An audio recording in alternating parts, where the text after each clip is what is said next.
Allahümme salli ala seyyidina ve nebiyyina Muhammedin ve ala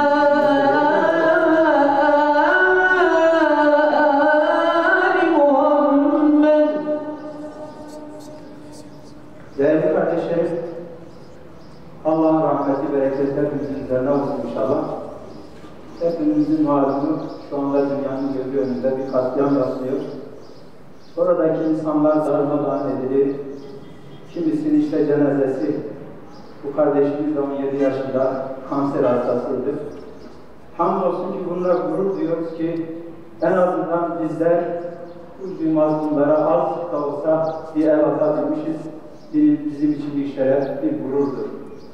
Bu kardeşlerimiz için gece gündüz durmadan elimizden ne geliyorsa yapmamız lazım. İşimizin de zaten genç yaşında kanser hastalığına yakalanmış, gurbet ellerde ruhunu teslim etmiş, hangi pencereden bakarsanız bakın, şehitlik mertebesinde bir kardeşimiz.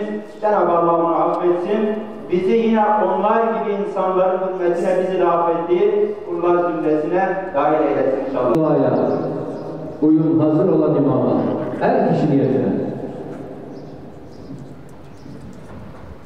Allahu Ekber.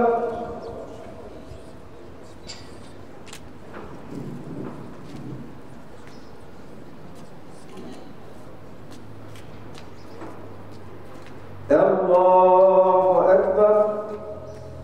Allahu Ekber. Esselamu Aleyküm ve Rahmetullah. Esselamu Aleyküm ve Rahmetullah. Merhumun ruhu için, Allah rızası için El-Fatiha. Kısa dua yapalım. Ala alihi ve sahbihi ecma'in. Ve'afu anna ya kerim, ve'afu anna ya rahim. Ve'agfir lana zunubana bifadlike ve karamike ya ekremel ekremine ve ya erhamer rahimin. Olan, aç ve susuz olan kardeşlerimize yardım eyle ya Rabbi. Ya Rabbi biz dünyadaki Müslümanlara da şuur nasip eyle ya Rabbi. Yardım elimizi uzatanlardan eyle ya Rabbi.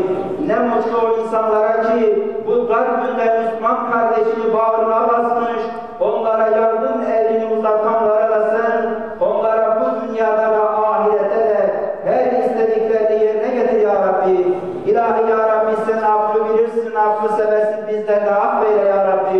Ağaçlar dile gelecek, işte şuradadır, bunları yok edin diyecek. Biz biliyoruz, bunlara inanıyoruz. Ama bunların çökeceğini görmeyi cümlemize nasip eyle ya Rabbi. Amin, amin, elhamdülillahi rabbil alemin. Takabbel minna bi hurmeti sirri suretil Fatiha.